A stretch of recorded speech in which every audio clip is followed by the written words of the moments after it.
everybody, and welcome into the First of Football podcast. Today is Friday, December 1st, 2023. I'm your host, Justin Sutton, here in Green Bay, Wisconsin, with my fellow co-host, Mike Rosenthal, down in Milwaukee. How you doing today, Mike? Dude, I'm great. Hunting season's over. Back in the house. I got 2 weeks left till I'm done with school. It's just nice to be chilling at my house in the basement, hanging out with you, talking football tonight. I'm stoked. Yeah, dude. Vibes are high. Vibes are high. I feel the same, man. I had a very productive day myself. Managed to snag a pretty nice snowblower on a snazzy deal. So pretty happy about that. And yeah, just super stoked to be able to get into this football talk, man. Like we were just chopping it up here before we actually started recording the pod, and man, it was some pretty good discussion there. Yeah. Pretty good passion flowing through our veins. I love it. Yeah, I mean, the talks were people from our generation in your late 20s, 30s. It was a whole lot of Matthew Stafford, Drew Brees, Tom Brady, Ben Roethlisberger, Aaron Rodgers. So, I mean, you can imagine how we're getting in our football fields, to say the least. Yeah. And by the way, Mike and I had another passionate discussion during this amazing Thursday night football game that we're about to get into here in a second. And we might get into that because Mike said I was triggered, and he knows the real way to trigger me, and it ain't with that guy, but it is an association with the 12. Dude. Yeah, let's dive right into it. Yeah. Those 12s, man, they put in work against that Dallas defense, the Seahawks, that is. I couldn't believe that. That was a great game, but at the end of that game, the defense, like I said, the defense was going to be the difference, and it ended up being at the end of that game. Geno Smith can't handle pressure. No. The big debate that Justin and I had was about Geno Smith. I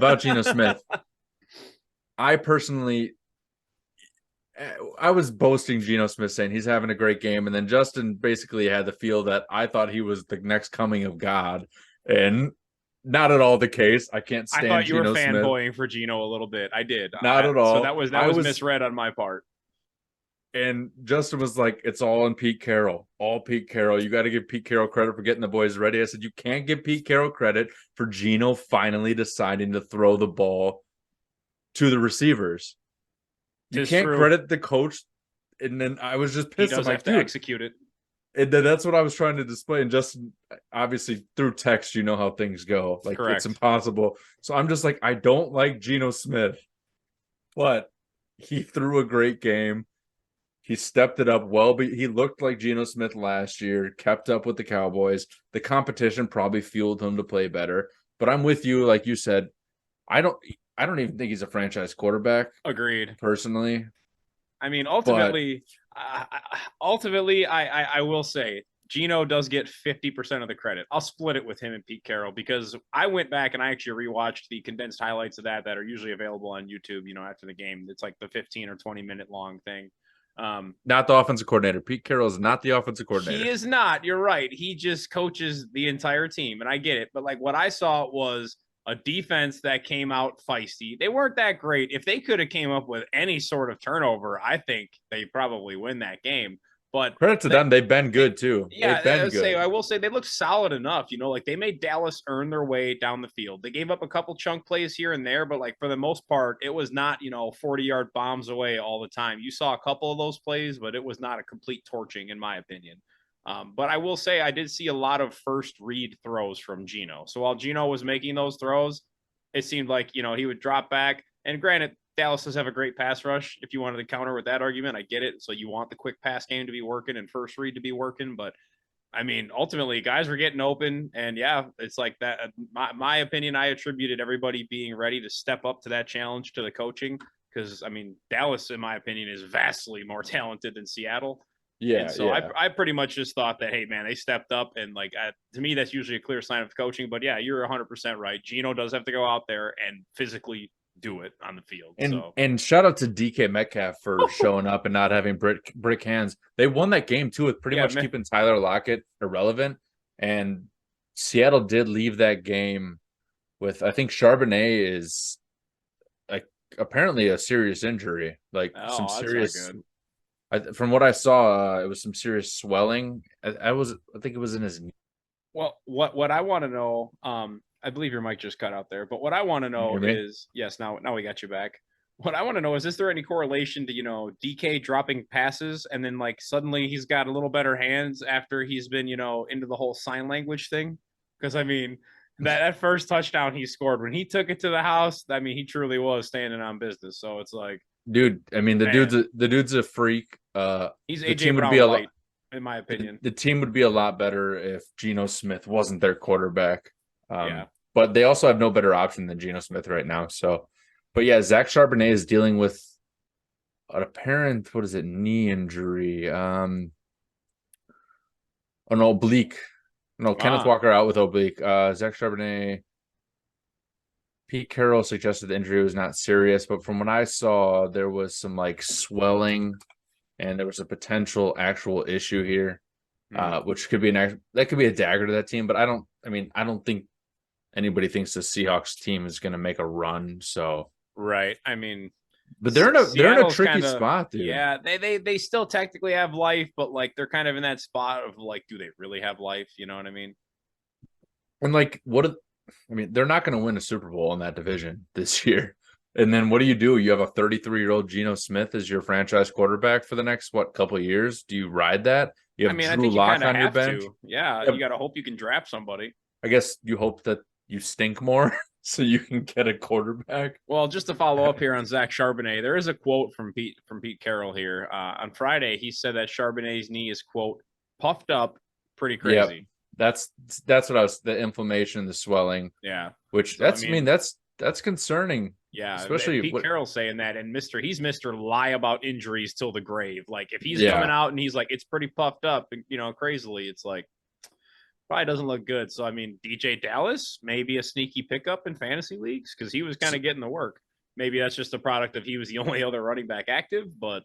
So I followed Jesse Morrissey on Twitter. I don't know if you follow him. He's like a MD that does football stuff. And he says, expect an MRI. This usually is a torn meniscus or a torn ligament with the amount of swelling. That is a tough break for Seattle. I mean, that's probably, that's going to end the season. Yeah. My guess, but I would guess as well. Regardless, man, CeeDee Lamb, Dak Prescott stack in fantasy, give me everything. Yeah. Dak Prescott is in the talks for MVP this year. 1,000%. Balling out, dude. I love to see it. I'm not a huge Cowboys guy, as most Green Bay Packers, Wisconsin people. We don't like the Cowboys. Yeah, not at all. But, man, you can't deny, and you can't not be happy for Dak Prescott. Yeah, I mean, honestly, when I was watching those highlights, I was like, Geno was actually pretty solid, but I was like, man, Dak looked to be on fire. I mean, you can clearly tell that he is like at the peak of his powers right now in terms of mental and physical capabilities meshing together. He is just, man, him and McCarthy, you see in the field the same way. And I'd like to shout out Big Mike McCarthy. I mean, dude, Coach Mike, he called a hell of a game. He had those dudes ready to play. I was a little surprised that Seattle was able to go up and down the field the way they were on that defense. But yeah, that defense, I mean, it's Thursday Night Football, so you always got to chalk that up to something weird. The only consistent thing about that game for being a weird Thursday night game was Dallas's offense showing up. Their defense the defense did show up in the last series, which ended the game. Yeah. But Thursday Night Football games are always weird. Usually they're low scoring. They're not like this. This is the best Thursday Night Football game this year. Definitely. But, man, it is, dude, watching Dak play, the only thing they need is a good running back, and Tony Pollard ain't that dude. He is not. It's like he just doesn't make the right cuts, man. He does. I don't think it's that. I think it's just like they're running the ball when teams know they're running the ball, and so that's how they're able to get him because he is an edge speed guy. He needs a little wiggle room. He's not a give him dump passes, dump the ball off to him in a flat. Screens, they're routes, misusing him right now. Like give him some screen passes. That dude is fast. He's shifty. He's is a good player. You think he is too. He dropped that one touchdown, which made me really, really sad at the end of the game. You didn't see that. I heard about it, but that's all right because Jay Ferguson caught that late clutch touchdown, and I needed that big time. Dude, I was rooting for DK all night in like our league, or the league that we're in, and then I realized in the league that I actually need a win in, Bell's stepmom has him, and it crushed me. Yikes. Well, I mean, just to follow up here with Mike McCarthy again, I kind of wonder now. It makes me beg the question. He's had success with Brett Favre. He's had success with Aaron Rodgers. Now he's having success with Dak, and everybody can agree that on that list of 3 quarterbacks there, Dak is the least talented between Aaron Rodgers and Brett Favre. Dak is talented, but they're all really, really talented. Yeah, like they're all talented, but like these 2 are gold jackets, and Dak is, who knows? Potential gold jacket. Potential, but I don't think he is. If they go on a run and win like 3 Super Bowls in the next like 6 years, absolutely he's getting. How you can't hold him to that criteria? Well, I mean, it's probably the same reason Philip Rivers isn't getting in. What are you talking about? That's probably the same reason that Philip Rivers isn't getting in, though. Philip Rivers has the stats, but he's not this ungodly talent. What Dak has going, if Dak gets 1, he doesn't need 3. He needs 1. I think he needs 2. 1. I think he needs 2. I mean, well, he's still young. He's still young. Eli Manning barely got in, and he's got 2, and those are 2 against who.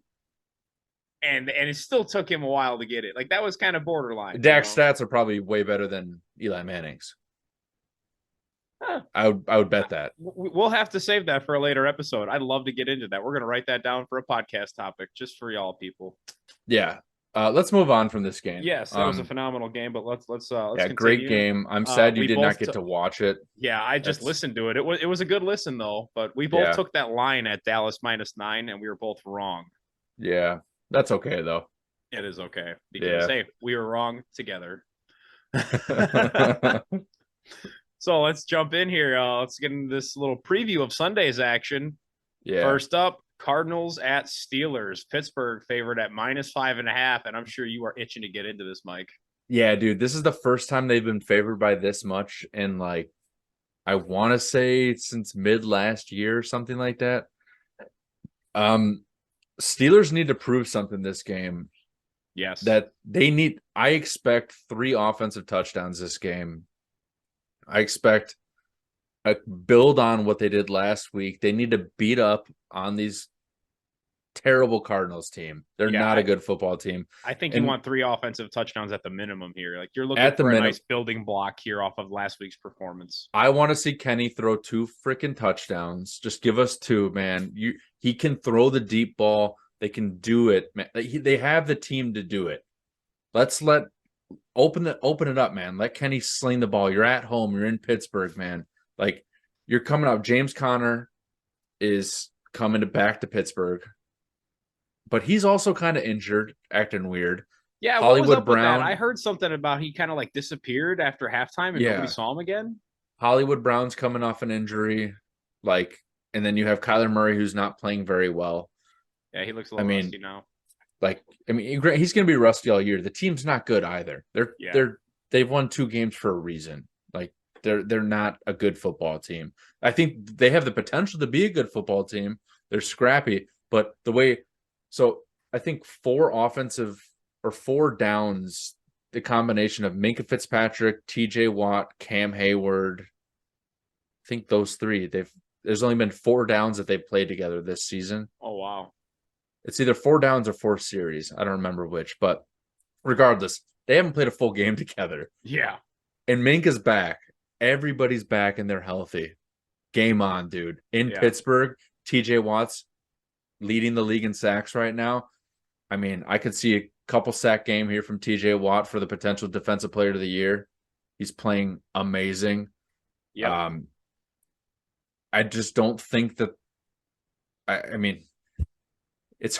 I'm taking this line. I think that Pittsburgh is going to do it. Oh, I can see that. Yes. But at the same, Kyler's going to keep it competitive, but I think with an injured Hollywood Brown and the rusty Kyler Murray in Pittsburgh, it's going to be a rainy game too with Kyler Murray, the way he runs around with that ball hanging out. And then James Conner likes to fumble the ball. I mean, ooh, throwing shade at your boy. Yeah. I mean, I do love James Conner, but ball security, All right, let's get into this. I do think that Pittsburgh ultimately wins this game. I do think they ultimately cover the line. Only because just like you, I think TJ Watt has a straight defensive player of the year moment. What? Yeah, Let's go, baby. Let's go. TJ Watt is definitely going to get a huge sack or strip sack. I honestly, I'm smelling it already. It's not even Saturday, and I'm smelling it already. A TJ Watt turnover. It's baking in the oven right now. I mean, a TJ Watt it's turnover. baking in the oven every week, baby. That guy loves turning. So I think that's what happens at the end of the game. But I do like Arizona to keep this close. Like, this is going to be a rainy game. And like you said, we're looking to see a building block on this. So I think if you get your 3 offensive touchdowns, you better kick some field goals too, because I do think that Arizona will be able to run on you guys. The throwing is going to be the challenge. If they get behind in the chains, they're going to run on us. I think they're going to run on you guys. Do you know the stat from last week against the Bengals? You know how many yards Joe Mixon had? Okay. The Bengals had 25 rushing yards last week. Okay, that's great. I guarantee you the Arizona Cardinals will have at least double that this week. I mean, it's not a hard bet, right? Okay, there. Well, I mean, you're playing Jake freaking Browning, who they're just going to hand the ball off or try to get the ball into Joe Mixon's hands or short passes all game. They held the Browns under 100. They're already depleted, okay? The Browns also don't have a quarterback. And both of these teams are your interdivision rivals where there's no secrets between you two. You know what's going on. I think the Steelers are averaging in the last 7 games only giving up less than 15 points a game. I don't know about points for the Cardinals at all. I don't know anything about that. But what I do know is I think Arizona will be able to run the ball. And if they can stay ahead of the chains, no chance. They're going to be in this game late in the third, but I think that Pittsburgh pulls ahead with a score. And it's going to just feel daunting. And TJ Watt's going to come in for his game-saving Defensive Player of the Year moment, scoop and score or something like that. I just smell that turnover bacon. So I think it's going to be meaningless stats. It's like you guys are going to win by probably about 8 points. But I do think that Arizona will be in this for the first 2.5 to 3 quarters. And it'll be only because they can be balanced. The first 2.5, they're in it when it starts 0-0. So, yeah. I'm saying the first at minimum the first half they'll be in it. I'm thinking almost 3 quarters. Yeah, I do think they're not keeping this close, man. I'm not saying it's going to be the whole game. I'm just saying it's going to be for at least the first half because there is holes in this defense, and running the ball up the middle has been a weak point for this defense. What are you talking about? Where's your stats to back that? That is not at all factual. The Steelers have been dominant in the run. I don't have to get stats. Those are the words from your mouth, not even 2.5 weeks ago before they played Cleveland and Cincinnati. Two teams with no quarterbacks that are from their division. They have been great. The defense has been great all around. Arizona's putting up 100 or more on y'all. No chance. I'll put a small wager on this. What are we doing here? Like an ice cream next time we meet up or something? I'm not going to do a dinner bet on this kind of stat, but I'll do a small bet or just bragging rights. Dinner? No, I know we're even. What was our last? Oh yeah, we are even. We're even. I'll do a small wager, even if you just want bragging rights, because I don't know if I want to combine total rushing yards as a team against you. I'm not going to take that because I think Kyler Murray will pad that little stat. Like you could have James Conner get 70 and Kyler would get 30 or something like that. I'm not going to take that bet. That's what I'm saying. I think Kyler's legs and they're going to be able to be balanced enough to just stay in it long enough to prove that stat right. That's all. I think Pittsburgh wins the game convincingly, but yeah, I don't think that the Cardinals keep this game. I hope that the Steelers make this game not interesting in the fourth quarter. You want them to boat race them, just start the game with a pick six or something like that? I want them to dummy them at home and prove that the Steelers are here to play football. They put up 400 yards. They have the team to do it, and they have a team to prove it against. And if they don't prove it again, it's just like the Cowboys beating up on bad teams. I want to see the Steelers beat up on this bad team, and they should be able to do it with the players on their team. Yeah, you're 100% correct. If they don't do it, then they should be able to. If they don't do it, then they're the same team that they've been before. They are who you thought they were. Yeah, prove that you're different right now. Prove it. This is a prove it game. I agree. It is. There. Yeah. You want to see the Steelers. Okay, you had 400 yards last game and only scored 16 points. Let's see a 30 bomb. Let's see mid-20s. Let's go. Yeah. Prove that you can actually finish. Yep. And not get penalties that screw yourself. Yeah, let's go TJ Watt too. Let's move on to the next game here. We got Colts at Titans. Indy favorite. You said yes to that line, right? Yeah, I'm taking that line with you. So that way, if we go down or we win, we're doing it together. Ride the ship. Yeah, I wasn't brave enough to not take it. I don't think the Cardinals are that good. But yeah, Colts at Titans here. Indy favored by 1 point. And let me confirm I can't believe you're not taking this line. I'm smashing this line. I don't care if it's in Tennessee. Timeout. Whoa. Let's revert back. Pitt minus 6.5 now. Oh, what are you doing? Whatever you're doing with that line, I'm taking that still. They're going to win by a touchdown at least. That's okay. Yeah, that doesn't make 5.5 to 6.5 doesn't make a difference. Colts Titans. Colts still Indy -1. Okay. Yeah, I'm smashing this line. I don't care that it's in Tennessee. I honestly firmly believe that Tennessee is. So you read my notes already? No, I did not. Oh, you're already in here. I see your little I see them off to the side, but I'm not reading them at all. I definitely think that the Colts have proven before that they can dummy the Titans with Gardner Minshew at quarterback. I shouldn't say dummy, but they can beat them with Gardner Minshew at quarterback without Jonathan Taylor like they did the first time. I mean, well, I think that was his first game back, and he got literally like 2 carries or some crazy low number like that. And so, yeah, I think Zach Moss, Michael Pittman, Josh Downs, they got the offense to go put it on Tennessee. I like Indy by at least a field goal here. So I struggled with this because of our argument, because I wanted to say Mike Vrabel is going to coach this team to victory. I'm hearing the rumors that Mike Vrabel might be thinking about coaching New England next year. So I think maybe he's got other things on his brain. And Will Levis doesn't seem to be as hot as he started out as. The only games that they've won have been at home. I think this line's so close, man. It was kind of just a toss-up. I don't think Henry's been playing like Henry, and I think that he's going to come back and have a little Henry game outdoors. But I also think Zach Moss is going to counter that and probably have a better game than Derrick Henry. Zach Moss has been an absolute stud when Jonathan Taylor's out. And low key, this Colts defense, it ranks in the middle, but it's a tough middle defense. You know what I mean? Like, it's not one of those middle defenses that are easily had. They're ranked like 14th, so they're one of those not too shabby defenses. They're not good by any stretch, but they're definitely not terrible.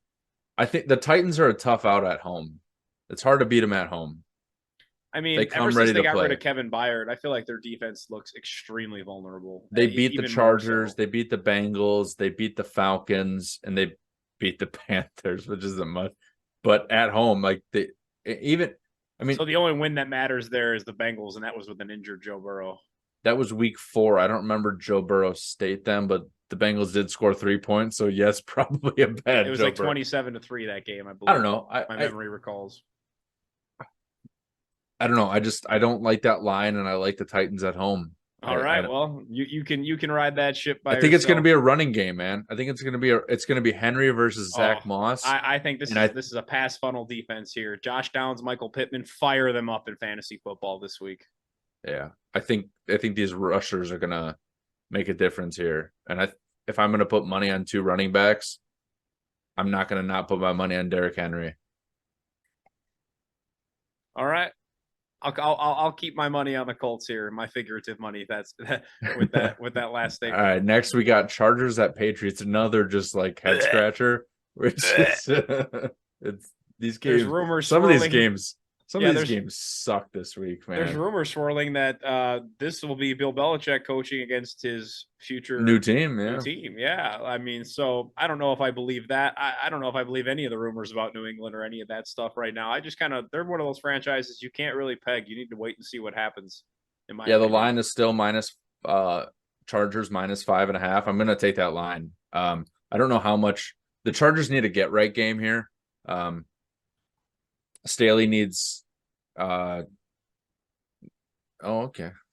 Quit screen peeking over here. My notes are right there. My notes. Know. He needs a get right game, man. Like bad. And the Chargers offense balls out, and the Patriots offense does the complete opposite. And but Keenan Allen's, I think he's out, right? I heard he was at practice today. Let me double check that for you real quick here. It appears to me that Sir Keenan Allen is listed as questionable for Sunday's game. So he had a limited practice today. He was there, but it was limited. I don't know. Keenan Allen's is one of those veteran guys where he probably needs some days off for rest, and then as long as he can get a limited practice in, he's one of those guys. I think he's just going to play. Yeah, I still think Herbert's had a great year, although their team sucks. They just have more weapons. I mean, even just simply Herbert. The Patriots have nobody. I hear your argument. I mean, I get your argument too. You were listening to the fantasy footballers, and the upset of the week is the Patriots against the Chargers, and a lot of people are picking them as an upset. But I'm not. You think they're just going to keep it within 3? It's 5.5. Or you think you're either going to keep it within 5.5, keep it a field goal? I think this is one of those tighter games. I think it's kind of one of those ugly, low-scoring trap games for, and there's a lot at stake for both teams, but I think that the Chargers kind of have a lot less motivation. Patriots are down bad, dude. They got 2 wins coming into this game. They have been embarrassed, beaten, battered, and bruised. I mean, it's been ugly, to say the least. And honestly, what do the Chargers have to play for? Their coach knows he's a lame duck. Herbert knows that he's down Mike Williams, and honestly, they're going to need it because what does Belichick do? Takes away your strength. So Keenan Allen, you could probably say bye-bye. I still think that defense has some talent, for New England where they can put up a good fight against this team. Yeah. Austin Eckler looks like a shell of himself. So I definitely think that the Chargers have enough talent in their 2s and 3s, like Jalen Guyton and Donald Parham and all that. Like, I do think they have enough talent there to win this game. It's just going to be an ugly game. Like, I think it's going to be something nasty, like 16-13, something like that, like really ugly. Like I don't see a whole lot of offensive production on either side here. Herbert has thrown 20 touchdowns and 6 interceptions this year, and this team sucks. I'm putting my money on Herbert covering a 5.5 line against probably the second worst team in football right now. Bill Belichick is probably like, hey, just tank it a little bit, give my new team a break. Maybe, but to some degree, maybe it's kind of like the old Lovie Smith deal. Lovie Smith won a game for Houston before he departed, and so I'm coming there. That ended up changing the draft order and all that, and Chicago got the number 1 pick and yada yada. Well, it ended up getting them C.J. Stroud. So I mean, there's things to be had here because I think Carolina might actually start winning a couple games here towards the end of the year because they got a lot of pride in that squad, and so who knows? Like if New England wins or loses here, either way is shaking up the draft. But I'm not like firmly convinced that New England's gonna like put up this great hell of a fight. I don't think they're gonna upset them by any means. I think that would be a stretch. I just like the Chargers to win it, but pretty much snatch. It's going to be right in between snatching victory from the jaws of defeat and snatching defeat from the jaws of victory because the Chargers are just going to charger. They're going to do dumb things to keep New England in this game. Austin Eckler fumbles. Just dumb things like that. But with that being said, let's get on to a team that doesn't usually do dumb things, but has been doing dumb things. The Saints and the Lions, both of them. The Lions at the Saints here. Detroit is favored by 4.5 points. Is that still the current line? Yep, I just updated it. That is bonkers. Yeah, I can't stand Derek Carr. Yeah, I can't stand Jared Goff. Both of these teams, two quarterbacks that keep getting chances to be franchise quarterbacks everywhere they go, and then you just like some games they just are studs, and then they just lay an egg. Hot take, man. Derek Carr was never better than when he had John Gruden. I mean, like in previous discussions, Derek Carr gave Davante Adams one of his best seasons ever as a wide receiver. Ever. I credit that more to Davante's had some Davante epic Adams. wide receiver seasons. But so this game, I expect a whole lot of Taysom Hill, a whole lot of Alvin Kamara, with Chris Olave, Michael Thomas out on IR, and Raheem Shaheed. I think he's out as well. Yeah, he's out. What is it? Did I say that wrong? Rashid. No, that's what I said. Raheem Shaheed. That's what I said. Yeah. Rashid Shaheed. Man, now you're getting me all mixed up. And then the Saints defense has not been great lately. They have not been. And then same with the Lions defense. The Lions have a terrible pass defense. Good thing for the Lions because most of the receivers are out for this game. So I think the Lions get a bounce back dub here, man. I can't trust Derek Carr.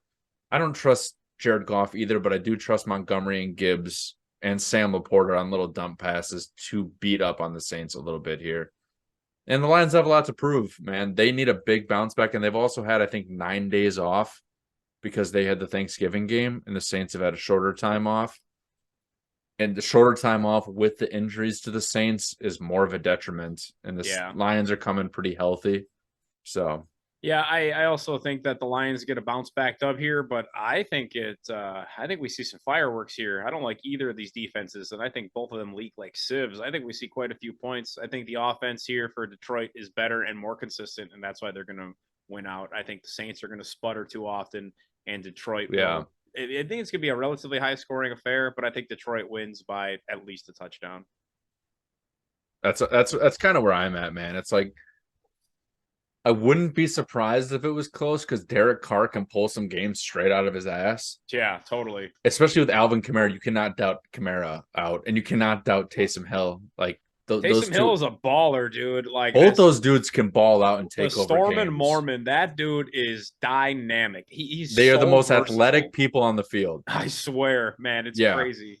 It's crazy. And Jared Goff can lay a freaking stinker like he has been, man. The Packers beat them, and you would call the Saints probably better than the Packers. Well, I also attribute that to, it's another divisional game. There ain't no secrets between these two teams at this point. I mean, Dan Campbell and Matt LaFleur are faced off now, what, 4 or 6 times, something like that? I think this is Dan Campbell's third year. So, 5 times now.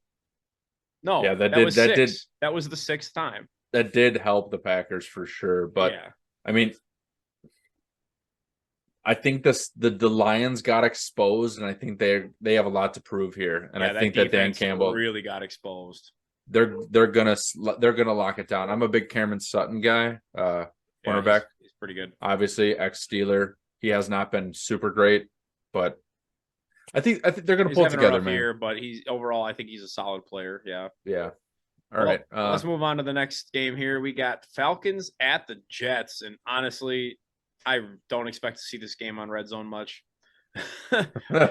These offenses are just, I mean, the Falcons have more to offer than the Jets, but the only thing do you see my pick? Do you see my pick? Look at that.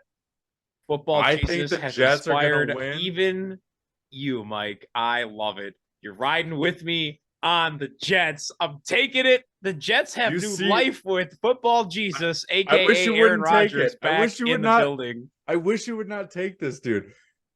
I'm gonna read the first 2 sentences of my notes that I have. This is one week where I think the Jets can squeeze this game out. The vibe is high with Aaron Rodgers back at practice. Big Aaron Rodgers guy here. Big Aaron Rodgers fan up here. Yeah. That's how you trigger me. You really want to get me triggered? Just start trashing my boy, football Jesus, and then we got problems. But I did, like, you've been wrong this season. I have not taken the Jets certain games, and I've been right, and you've taken them. And I think this week changes that. I think the Jets defense is going to put the team in offensive positions to get some scores. They have an elite wide receiver. Yep. Breece Hall. Garrett Wilson is nasty. Breece Hall is injured, by the way. Is he not playing? I believe he's going to play, but I mean, to what fashion? I was hearing Robert Saleh talk about him at the coach's podium, and it's like he did not sound to be in the coach's. He was kind of dogging him, I heard. Yeah. He was kind of like he's not getting the greasy yard, so that may light a fire under his ass, man. Maybe, but it's a hamstring injury, so those are the ones you really got to watch out for. I mean, watch for Izzy Abanikanda to make his appearance out here and look. Regardless, I think Ritter loves to throw turnovers. I think he's thrown multiple turnovers almost every game he's played this year. And that is definitely one thing the Jets defense does very well is force turnovers. They just need the little things to happen, which I know this near and dear to my heart, of a defense that creates turnovers and offense that can't score points. I think that the Jets are going to get in a position to squeak out a win here. Yep. Probably by a field goal, maybe by 1 point. Who knows? But this is going to be a donkey of a game. I think it's going to be a donkey of a game as well. But I think it's going to be a little bit of a juicy victory here for the Jets, man. I like them to win by a touchdown. I wouldn't be mad. I think they're going to get like a scoop and score or a pick six. They're going to really get something going, dude. I like how you say that a team's going to win by a touchdown, and then you immediately talk about defense getting points. Dude, it doesn't happen often, but with this team, it does. And I mean, to some degree, it's like the last time the Jets won a game without Aaron Rodgers on the field for them, in terms of like he's been there, but he wasn't on the field, was like week 1. That was like he just got injured. He was there, but he was off the field. But it's like all the energy was still there. And I honestly firmly believe that like when you get one of those elite quarterbacks in the building, doesn't matter who it is, who you cape for, Ben Roethlisberger, Aaron Rodgers, Tom Brady, whatever, it does, Peyton Manning, it doesn't matter. When you get that elite guy in there, it raises everybody's level of play up a notch or two. Yeah, that much more. And I agree with you. I got one last note about this game, and then we got 2 minutes here till we got to so we got to take a break. Got one last note about this game, which I just saw right now. Ritter and Wilson, their stats. Ritter 1,908 yards, Wilson 1,944 yards this season. You need to get out of my head right now because I was just about to say it's a damn shame Zach Wilson isn't playing in this game, so Ritter could face off. Ritter has 7 touchdowns, 8 interceptions. Wilson has 6 touchdowns, 7 interceptions. Yep. It's the identical quarterbacks. Jets are winning this game. Yep. Jets are winning this game. In New York, Aaron Rodgers in the building. Dub. Zach Wilson ain't even playing, though. I know he ain't playing, but I'm just saying anybody's better than Zach Wilson, so they're going to win. Hey, I mean, you would hope so, right? No, I don't hate on Zach Wilson's not a starting quarterback in the NFL. He's not. He's a serviceable but he has a hell of an arm. He does have that arm talent. That thing is elite. All right, let's go to a break here. Yes, we're going to take a break and get back into the rest of these games. We got Dolphins Commanders coming up next. Stay tuned. Yeah, don't get it twisted, everybody. We're back from break. We were just talking about how not to get it twisted. It's nice to see the Packers doing well and all that, but like, man, am I invested in Aaron Rodgers as an individual, and it's scary that I've paid more attention to his Achilles recovery than the Green Bay Packers season thus far. And that's a pretty fair amount of attention I've given them. So that shows you what kind of dedication I got to 12. My side note is anytime I wear my Rodgers jersey, which is the only Packers jersey that I own, I wear it for the name on that back, Aaron Rodgers. I'm a Steelers fan, but second to the Steelers shield is Aaron frickin' Rodgers, man. Love that dude. Love him. Oh, yeah, he's the GOAT in my book. But let's get on Let's quit drooling. Yeah, let's quit drooling here, and we'll get on to Dolphins at Commanders. Miami minus 9.5, and that is a very scary line to me. Dude, I don't know if you saw my notes, but nope, haven't looked. Okay, my first note. I don't read your notes. I'm not like that, Mike. You just put an N by the lat. Get out of here. You don't put any notes down. You just put an N. Well, that means we both agreed that I didn't put an N. I said we both agreed on the Jets. I put an N for the Jets. Regardless, you don't put any notes there, so I can't write read them down, so you can't read them. So the funny thing is my first sentence in this is, I don't like this big line, but I'm going to take it. That's gold. I don't like it, man. Hey, I guess great minds think alike. The Dolphins should win this game. Washington's lost 3 in a row. They gave up 31 points to the Giants. The Dolphins are going to win this game by -9. Yeah. The Dolphins beat bad teams. They've beaten bad teams, that's what you want to see good teams do, like we've talked about time and time again. The Commanders are not a good team. Do they have they have a light at the end of the tunnel for sure. They have potential to be a decent team. Why they traded their best 2 edge rushers, I don't know. But the Dolphins are going to win by -9 here. I don't have much more to say about that. They have Tyreek Hill. Yeah, it's hard to argue against that logic. I guess the only thing that I really think is going to be an impediment to that is supposed to be another sloppy weather. You know, it's like pretty much the whole East Coast has like a 30+% chance of rain this weekend. Rain. So I do like this game to be relatively high scoring. Like I don't think we'll be like 30-something, that's for sure. But I like the Commanders to hang with them. I don't think I'm going to take this line. I think the Dolphins win by 9.5 or less. I think that Washington has plenty of talent on offense to keep up, and that Miami defense leaves a lot to be desired, honestly. And they were looking good.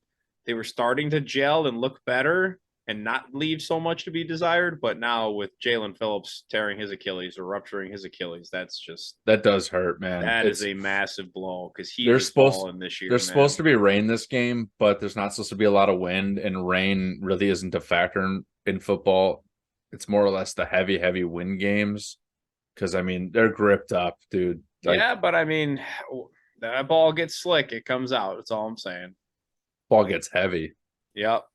Gets a little funky to throw. I mean, but from what I'm seeing, it's like it's like going to be in the 60s with a little bit of rain and low wind. So I don't know how much I'm expecting weather to actually be a factor in this game. And I think that even if weather is a factor, the Dolphins have Achane supposed to be back. Maybe. And then they have Mostert. I mean, even if without him, I know if Achane doesn't come back, they'll have Jeff Wilson as RB2. They have a great rush game no matter what one of those three running backs is in the game. Yeah. I mean, I get why you're not picking this line because I could easily see how this game could be close. Yeah. But I'm just taking it because it's hard to bet against a team that gave up 31 points to the Giants. Well, I mean, I will say that I don't see Devon Achane on the injury report at all. So that's very good news. I'm pretty sure he's playing. Looks like he's going to play, yeah. Yeah, so. Well, with that being said, let's move on to the next game here. We got Broncos at Texans to finish out the noon window of games, and that is Houston favored by 3.5. Both of these games are just like, I don't want to take any of these lines. You want to talk about a line you don't want to take. This is the one that I don't want to pick at all. Just agree with me so we wash it out. Now, of all the games this week, this is the one I don't want to take. But honestly, I am going to take it, and I do wholeheartedly believe that the Texans will win by 3.5. It makes me want to throw up, but I think why? We both want to see the Texans in the playoffs. I think that Broncos defense has really stepped up, man. And I think They're CJ good. is still a rookie quarterback. Pat Surtain is good. Tank Dell's got a calf injury. We got to watch that, see what's up with him. I mean, like they have Nico Collins also, but I mean, you pretty much are losing one no matter what, guaranteed because of Pat Surtain. And then they do that. And defense, then they have his legs. It's man, the defense is nasty for Denver. And Sean Payton, dude, he has, figuratively speaking, he has pulled his nuts up and laid them on the table this season in multiple occasions in multiple games. And I think Sean Payton's going to give the Texans a pretty good shot here. And I like the Broncos to be in this game. I think it's going to be a real tight game all the way to the end, but I do think Houston squeaks it out. I'm going to bring this to the fact that I don't know how much it is Sean Payton as it is Russell Wilson balling out this year and using his legs. Sean Payton doesn't tell him to move his legs. Sean Payton doesn't tell him to throw a dot. Russell Wilson has been a stud this year. And I think Russell Wilson keeps him in this game. You're way more of a coach guy than I'm a player guy. This is crazy. You are straight up going to tell me that Sean Payton is not making all the difference in the world in Russell Wilson this year right now? I'm a little triggered by that. You think Nat Hackett was over there doing a good job last year and Russ was just having a down year? That's outrageous, dude. I do not think that. He told Russ, we're going to move the pocket. Sean Payton literally told Russ, we're going to move the pocket. You need to be lighter. You need to be running around more. He is literally getting a lot more design QB runs this year than like years past. I'm not saying that. That's bonkers to me. No. You see, this is where you don't listen very well. You said that you don't think it's Sean Payton. You just think Russ is balling this year. Don't worry, this is recorded. You'll be able to watch it later. You're going to let me talk? The players have to back that up. You done? The players have to execute the plays. The guy can put it out there. Which obviously I agreed when we were talking about this, like, what was it? The previous game that we were You got more of an argument with Geno Smith there than you do for Russ. Geno at least had a good year last year. With Pete Carroll. Pete Carroll's a great coach. Same coach, yeah. Yeah. The coaches make a huge difference, and they have with Russell Wilson, no doubt. No doubt the scheming has made things better. I'm on the side of things that I'm giving the credit to Russell Wilson balling out and the team doing great. You like to give credit to the coach for scheming something up that does something great. We're on the same page of saying the team's doing great. I just give it more towards Russell Wilson playing great, and that's why they're doing great. Like, see, this is great. Like, this is great to be able to tie it all in because all three of these guys are related because Pete Carroll had the wisdom and sense to realize that Russ had already done too much in Seattle to be willing to change for them anymore, and Russ bulked up He got tired of running around. He wanted to be a stand in the pocket guy. And Pete Carroll said, no, you're not good enough to do that. We want to run the ball. And Russ ultimately got out of there because of that. So Russ got his way. Russ got out of town. Pete Carroll shipped him off and said, we're going to roll with Geno Smith. Russ looks like an absolute pile of shit last year. Geno Smith has a good season, the best season of his career last year. And now all of a sudden, the second year, Geno's having a similar archetype for the season. And Russ looks much improved, but now he's got a brand new head coach. And it's like a Hall of Fame caliber coach as he went from Nat Hackett to now Sean Payton. I mean, it's so like it's hard. I guess I look at it in this case of Russ specifically is like Pete moved off him. Nat Hackett couldn't do anything with him. Terrible coaching. Russ still, I don't think Russ was washed. I think Russ had plenty of talent, but he just needed to be I agree. peaked. But now Sean Payton has gotten Russ back to being a resemblance form of the Russell Wilson we have known. And that's where I mean, give him more of the credit than Russ just bouncing back. Because if it was Russ just bouncing back, he'd still be in Seattle playing for Pete Carroll. Or is it Russ adapting to whatever he needs to adapt to? I give way more credit to the quarterback adapting to coaches' stuff than the coaches. The coaches don't adapt to quarterbacks. The coaches try to get quarterbacks to do what they want them to do because they're used to a certain system. The quarterback is adapting to certain styles. Coaches definitely adapt to quarterbacks. Coaches adapt to all their players. Like every player has different skill sets, so you have to utilize them differently. You see it a different way than I see it. 100%. You can't just roll out of bed and go play football. You need good fundamentals. You need to be your favorite quarterback. I can just prove you wrong right here. Easily, you are a Big Ben guy right now, bro. Backyard football is the style. You dig it, and there's not even Big Ben. That. I'm talking about Aaron Rodgers. Aaron Rodgers commands the offense. You give all the credit to Aaron Rodgers over any fucking coach that guy has had. Aaron Rodgers is the reason the Packers were good. It's the quarterback. It ain't the coach. The development of Rodgers being able to sit for 3 years, I'm sure that played a major part. But I do predominantly give Aaron Rodgers himself, the human talent he is, the credit. There you go. That's my point. Okay, but the players make you're plays. You're trying to compare Russell Wilson to Aaron Rodgers in the same token of like they're not even in the same realm. Yes, they're not even in the same talent realm. Both won Super Bowl. They're not even. They have the same stat line there. It's all about rings. Talent line. It's all about rings. What? It's not all about rings. If rings play a part, but it's like they are not even in the same stratosphere of quarterback. They're both Hall of Fame quarterbacks. I'd say Russ is Hall of Famer. He changed the game. He's who got Kyler Murray drafted. Yeah, they're Hall of Famers for different reasons. Aaron Rodgers is like Aaron Rodgers is looked at as arguably the greatest of all time. Russell Wilson doesn't even sniff that conversation. And you know, all we're talking about is the players, not the coaches right now. It's the players. It ain't the coaches. Okay, but like if you want to use that example, you can go ahead and use a different example. You can't use it with someone who's on the Mount Rushmore of football.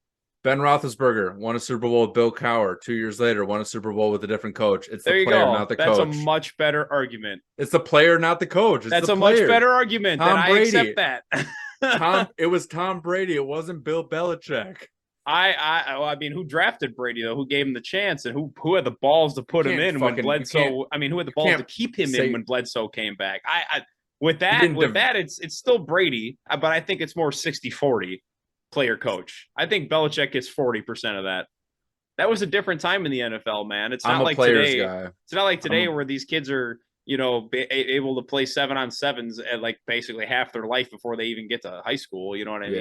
Yeah. It's like it's a lot different. But I get what you're saying. I just next year if Russell Wilson comes out and looks good again, I'm gonna be like, damn, Russ is having a good season. Sean Payton fixed him last year, and I'll say last year, and Russ is balling this year. But I still think it's very much Sean Payton this year. We're on the same page. I don't even think it is Sean Payton this year, to be fair, because they're both veteran coaches, veteran quarterback. Both of them need to make stuff happen, and they're both like, hey, we've been in this league forever. Let's make shit happen. Let's quit playing around. But I'm a big coach guy, man. I'm a big Mike Tomlin guy. Coaches do matter. But when it comes to the execution, when it comes to certain players, like if it's a rookie quarterback and you got a coach coming in there, like dictating things, changing things, they can have a big trajectory on their career. But when it's like late in the career and you're looking at like a Geno Smith who's 33 years old, that dude, how much can you coach a 33-year-old man? Like, well, I mean, dude, to some degree, he had to be sat down and coached for years on end before he was allowed to try again. Yeah, but it's just the accumulation of that. It's the accumulation of coaching. It's just yeah. No, but that's what I'm saying. It's not the individual like that game that coach but the makes coaching, that difference. Like because you were coaching matters arguing, as a whole. But I you were arguing that Pete Carroll made that difference that game, which is why they won, which is why the Seahawks won that game because they've been sucking. I said Geno Smith said, "I'm going to stop being a donkey and I'm going to play." See, and I came around to the fact that it was 50-50 on that. But like, I think coaches can also be like elite level tiers just in terms of like players. Like you can rank coaches similarly. And I guess I put Sean Payton in that upper echelon. Like, no doubt. I don't break it down as finite as like, oh, it's Andy Reid at the top and then it's this person in tier 2. Like, nah, I'd put like Andy Reid and Sean Payton and like those really great coaches that I've seen. They're all in the same class. Everybody else is a class below at minimum. Yeah. I mean, I guess that's why I attribute the more credit to Sean Payton. Like Pete Carroll's in that class for me too. If those guys weren't such elite coaches in my book, I would be way more on the player side. Like Bill Cowher's a great coach, but dude, you cannot look at Big Ben and be like, if he just had better coaching, he would have won more Super Bowls. What? Like the dude got 2. Didn't he go to a 3rd? No, he lost 1. Yeah, he lost 1. So he's been to 3. Yeah, it's 3, like 2. Yeah, that's right. Yeah, that's the Aaron Rodgers Super Bowl. It's like, dude, that's talent. Like you coached Ben pretty much as you could. The rest of it was all Ben. Like, no, I get what you're saying, and I think you get what I'm saying. Yes, I just give way more credit to players playing plays, even this season for Russ, coaching. Like in this particular instance. Yeah, for sure, because Russ is a super veteran quarterback, and I think even with a shitty coach, Russ will make teams look good. I think last year, I don't think it was the coach. I think it was just a huge change for Russ in his life, moving his family across the country or halfway through the country. Like that, I think Russ would be good anywhere. Same way Tom Brady would be good anywhere. Same way Aaron Rodgers would be good anywhere. Maybe the first year wouldn't be so good. Maybe an Achilles would be torn. But bless up, Rodgers. Yeah. But like, yeah, there's growing pains to just the move itself. I don't think they could have the shittiest coach ever in Denver. And the second year, I think a quarterback like a Russell Wilson would figure it out. Maybe not to the degree that they have figured it out right now, because Sean Payton is an elite coach and he's a leader, and leaders matter. Hey, man, I get what you're saying. I've taken a bunch of leadership courses, management courses, this and that. I think that matters a lot. But with a quarterback like Russell Wilson at that stage, I'm giving credit to Sean Payton, no doubt. Right. I get what you're saying. I guess we don't view Russ in the same light. I think you give him, I think you like Russ just a bit more than I do. He's a Hall of Fame quarterback. But yeah, and I agree, but I don't, he's got this weird, like, there's something about Russ that, like it's all the intangible stuff, like all the stuff you hear about the locker room stories. Like, I guess I don't put him in that elite class because I don't think he could go anywhere and just make it. I think the coaching does matter for us. I think the scheme matters. You think, like, who was the coach for Peyton Manning when he went to Denver? Regardless, does anybody remember? Because Peyton Manning's that good, you can just plug him in and go. I don't think Russ is quite to that tier. I think he's good. I don't think he's moving on from this. Let's move on. We both think Texans are going to beat Russ. Russ is losing this weekend. Correct. All right. Let's go to Panthers Buccaneers, where neither of us have a whole lot to say about this. I mean, other than the Buccaneers should stomp the Panthers. I hope we have a whole lot to say about CJ Stroud in the years to come, just like we talk about the old quarterbacks. I hope CJ Stroud is right in that. He's laying the groundwork to be there 5-10 years from now. That's for sure. But yeah, I think Baker and company get the job done here against the Panthers. Definitely taking this line. Yeah, same, man. Fire up Rachaad White this week. Yeah, you got me on the Rachaad White train, dude. Ever since like we hung out, he's RB9 on the year in fantasy. Yeah, since you were talking about him, I was looking up highlights, looking up stats, and I'm like, this dude's underrated. As a mofo. Like, yeah, he very is underrated. The Bucs have had a lot of close games lately. This ain't going to be a close game against the Panthers. Yeah, I would agree with that. Like, the Panthers fired their head coach, which as they're idiots. That organization stinks. And Bryce Young, #1 overall pick. David Tepper is interesting. You are screwed.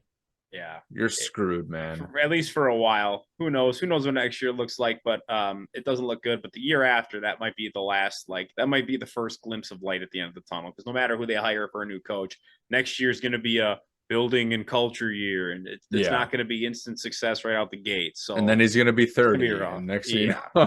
It's going to be rough. The Buccaneers have the division like within reach right now. I'm still sticking with. I think they're going to dude. I think we're on the same page here with the Bucks love. Like we believe they lost that game last week, but said that too many times. But I'm gonna ride with them again. They're gonna beat the Panthers, and they're gonna be right in the race here for the division. I mean, this division sucks. The NFC South sucks. Yes, it does. And I think anybody coming out of the NFC South the least. They're not first. But they suck the least. Like if you had a fully healthy Saints, I think the Saints are winning that division.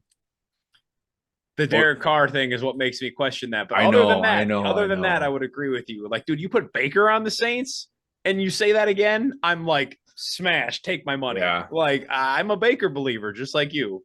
I hate that we're like this. I used to be a Derek Carr guy, and honestly, he's slowly I'm slowly starting to change my opinion on Derek Carr. Like, man, maybe everybody else has been right, and I've been defending the guy for way too long wrongly. But yeah, I mean, we're on the same page. Maybe we're dumb, maybe we're ignorant, but I think we're both riding that Baker wave and the Buccaneers wave.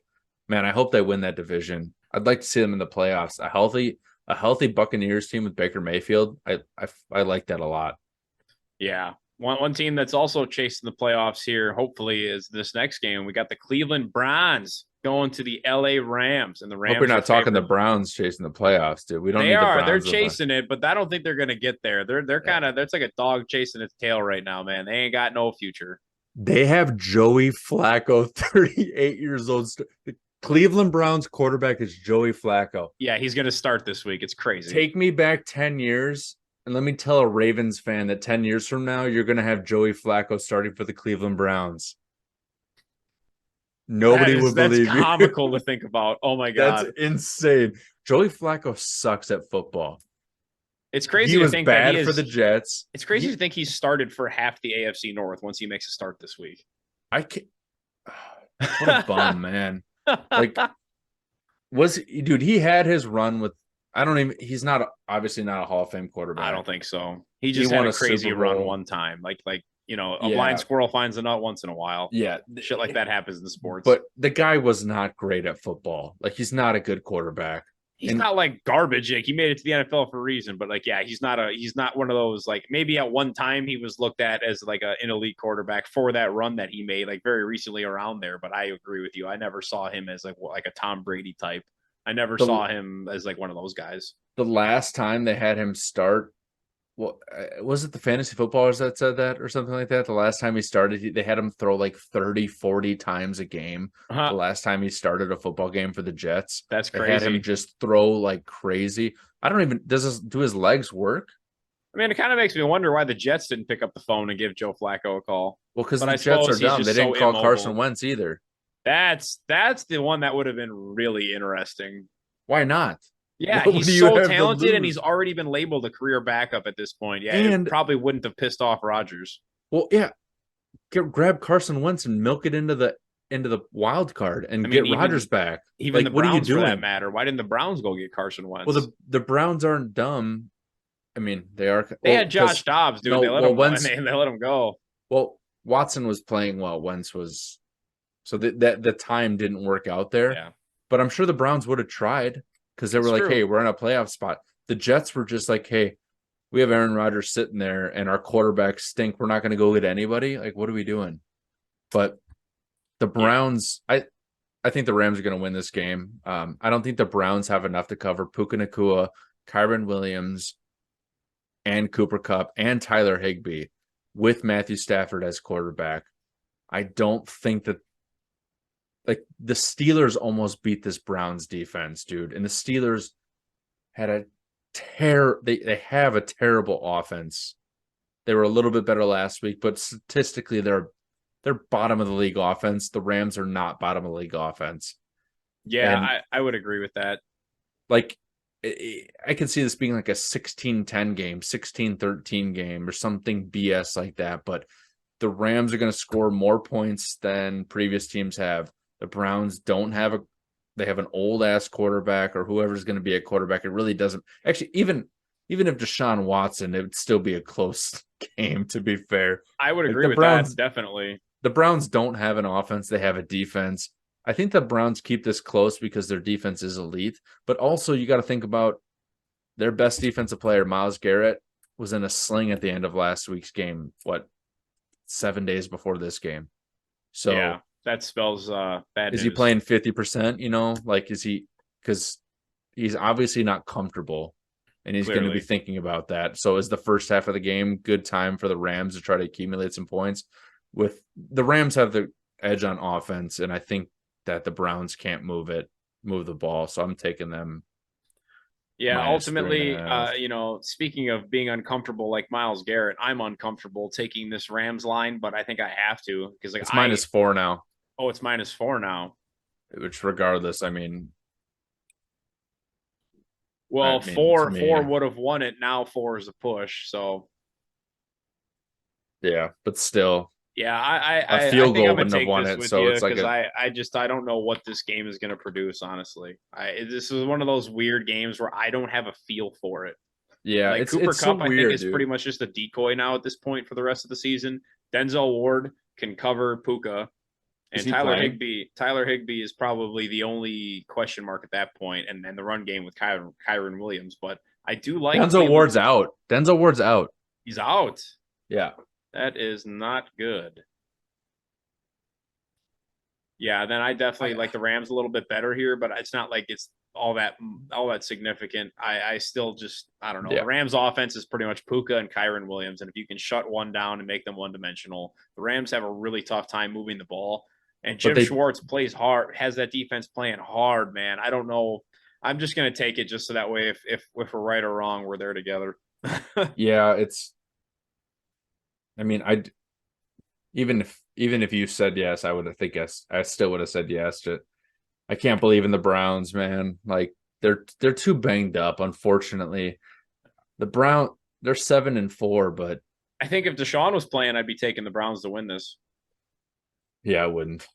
I don't think Deshaun's a good quarterback, but you obviously know that. I just thought he was on the trend upward on that 1 to 2 game stretch he had. Like, he started to show flashes of like, okay, he might not get back to 100% the guy he was, but maybe he can get back to even 90% of that. He loses a touch, but he's still looking good. Like, I mean, I was really hopeful for that because, I mean, you think what you want about the guy from a professional aspect.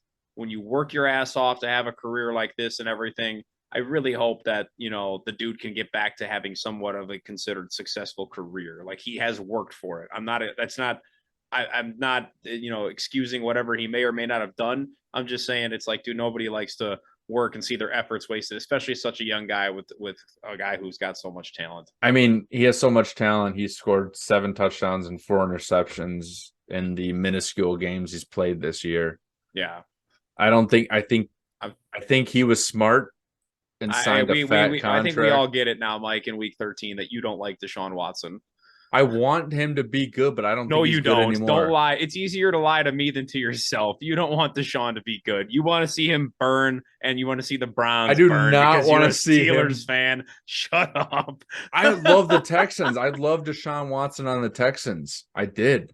Obviously, I'm a CJ Stroud guy. I love Deshaun Watson. Why do you I thought he was a phenomenal. And I'm a big guy that's not an accusation guy. I'm a Ben Roethlisberger fan, okay? You know that.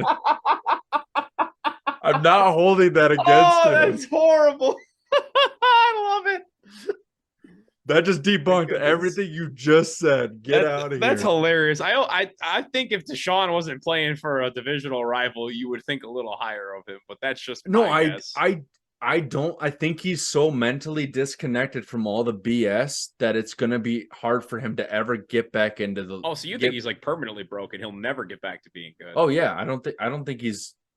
He's gonna be like a career backup or some shit. That's what he's See, gonna be. after this injury, I don't know if he'll ever even get back to being able not to Well, be yeah, able to be but he was 90% injured of too when he himself. was a Texan. He's just been constantly injured or whatever else. It's a constant. I get it. It's a constant waterfall of BS. Your best ability is your availability, and he ain't available. So I how get good it. are I'm you? just saying, from the last 2 games that I saw, I was intrigued to see where else it might have gone, and It's like that's two why I wish he quarters. was still playing. 2 quarters. That's what he was good with Yep. against the Ravens when he Like came back. like That's I all he said, was good this year we was all two know you don't quarters. like Deshaun Watson. I just told you how I Don't don't like hold anything as the against him. player, Deshaun on the field, Deshaun. You don't like Deshaun on the field. I do like Deshaun on the field. I'm just I saying, liked him with you think he's broken. You don't like him going forward no more. You think he's done. It's over. How can you just said that? I like him, but I think he's broken. What do you And mean? you've been saying that since like week 1. We get it, is all I'm saying. He's broken, and it's sad. You want to say it again like a broken record? It's broken, and he's sad. All Same right. old Brownies, like a broken record. Cleveland. Speaking of sad, we're about to have some sad San Francisco fans this week when the 40 Whiners go lose to the Eagles here in Philadelphia. That's where we're disagreeing. Even with San Fran being favored by 3, you can go ahead and take them. But Philly did it once, and they go and do it again. It doesn't matter if Purdy was there or not last year. 49ers are going to win this game. Yeah, they're going to take advantage. They're going to win. All the stars are going to ball out, and the 49ers have more studs on their team than the Eagles do. The Eagles' defense has not been good, and the 49ers are going to capitalize on that. And the 49ers' defense has been good. Check the stats. Has it been? I mean, it's been a little sus this year, just because it's Steve Wilkes' first year compared to like the last couple of years they had D'Amico Ryans. Like it was a little tighter with D'Amico, but it has been very good this year. Not maybe it's been the Niners. You're like talking defense. Oh yeah, the defense. Yeah. When they had D'Amico Ryans, that defense was like top 3. Now it's like probably top 6, but like it's still a good defense. But like it was even tighter. So like I think there's room to be had there in that 49ers defense. And I mean, their offense, it's like, I don't know, maybe it's just me, but it's starting to feel a little bit, not from a formation standpoint, but that's the hard part, is from a play calling standpoint, the rhythm and flow of the game. The 49ers, it's almost like you can kind of tell what they want to do. Like after watching Kyle Shanahan on enough of these primetime games, it's like, he's just like Mike McDaniel. That's where Mike McDaniel probably learned it from. They just run the same plays over and over and over again. It's just out of different formations. That's all it is. And so, like, to some degree, if you can kind of sit here and dissect the game, if you're a veteran, smart guy as a player, you look at down and distance and situational football. That's where I think the Eagles are better than the 49ers is situationally, and that's where I think it's going to show. Okay, so let me break a couple things down for you here. Over the last 5 games, the Niners have not scored less than 22 points. And the Eagles have not, the lowest they've scored was 21 points. The most amount of points that the 49ers have given up in the last 5 games is 17 points. What was the stat for Kansas City? How many points were they giving up before Philly beat them? I mean, another good defense is all I'm asking for reference. The Kansas City, I don't know. I don't have that. Oh, you don't have like all the defenses. You just have San Francisco. But I'm just saying the last 5 games, the 49ers, the most points they've given up is 17. And the most points the Eagles games? Seattle, Tampa Bay, Jacksonville, Cincy with a healthy Joey Burrow. So yeah, that one good offense and Minnesota. Okay, the one good offense they played was Joe Burrow there. And what did Joey Burrow put up on that defense? I don't know. Oh, I was gonna say, I'm pretty sure it was a shellacking of like 34 to something. Joey Burrow went in there and took care of business. I remember 31 to 17. That's what it was. Yeah.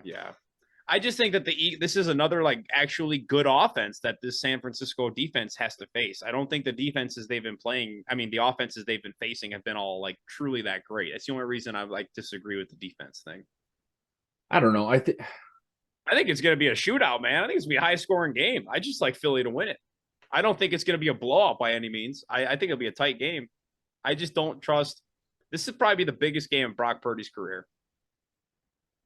And Yeah, and the Niners have maybe just this looked a little maybe something's this not right this year. They kind of maybe this misfire once in a while. exposes Brock Purdy a little bit of why he was a last pick in the draft.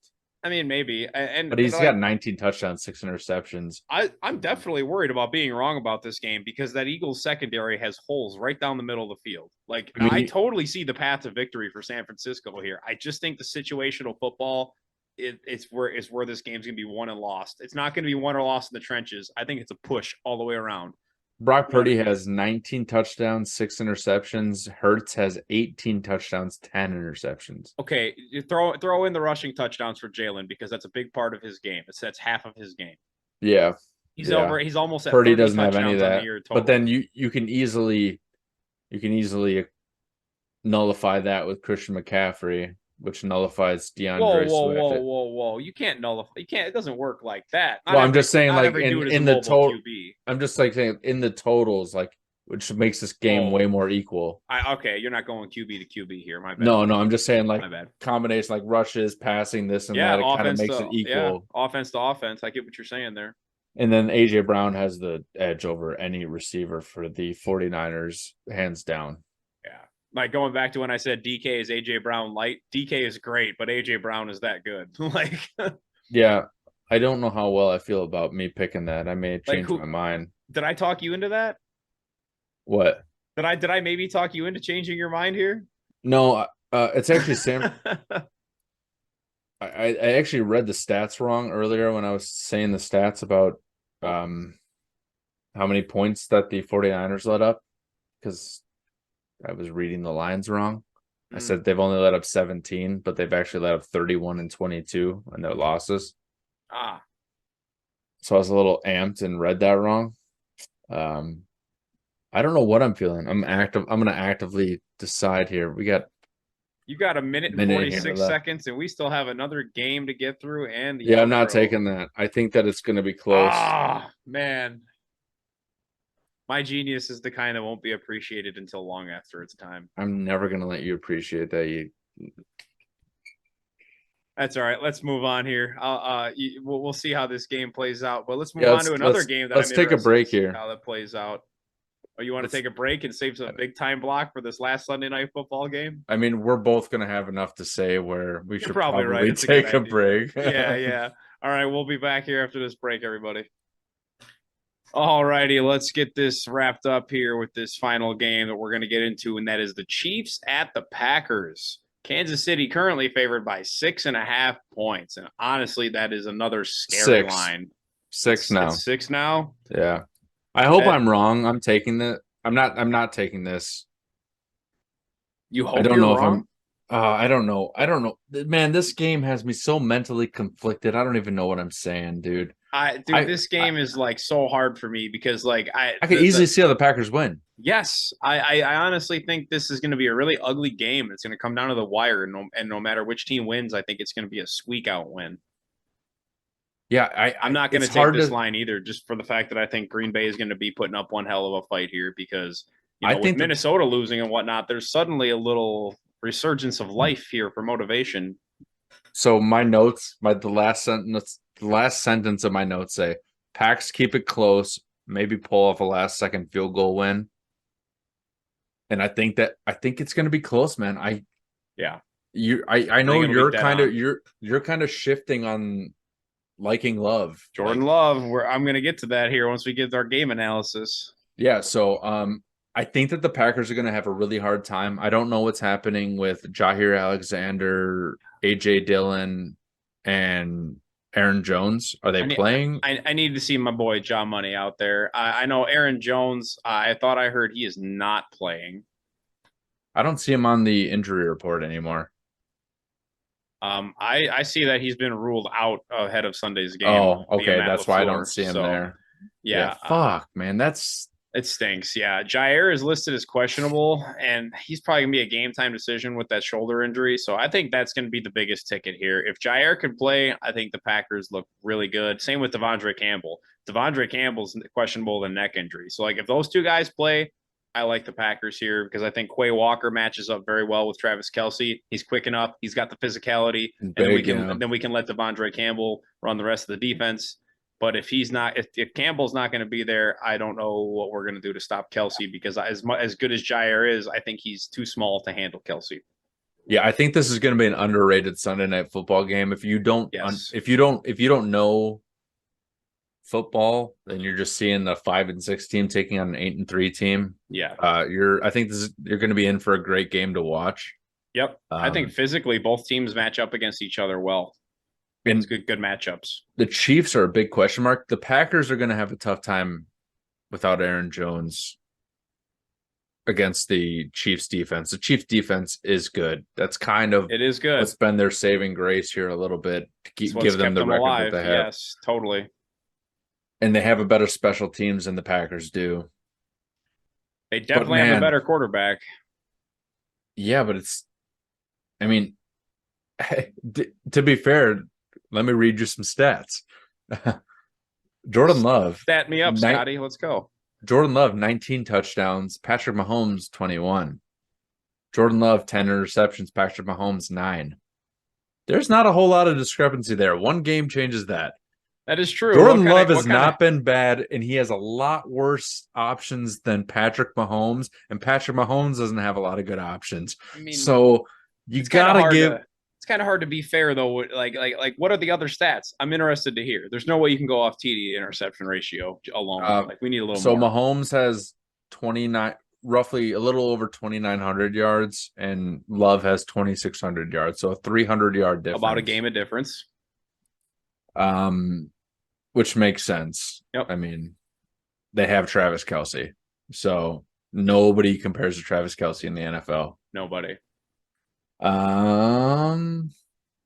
about completion percentage? Yeah, what do you want? Completion percentage for Love is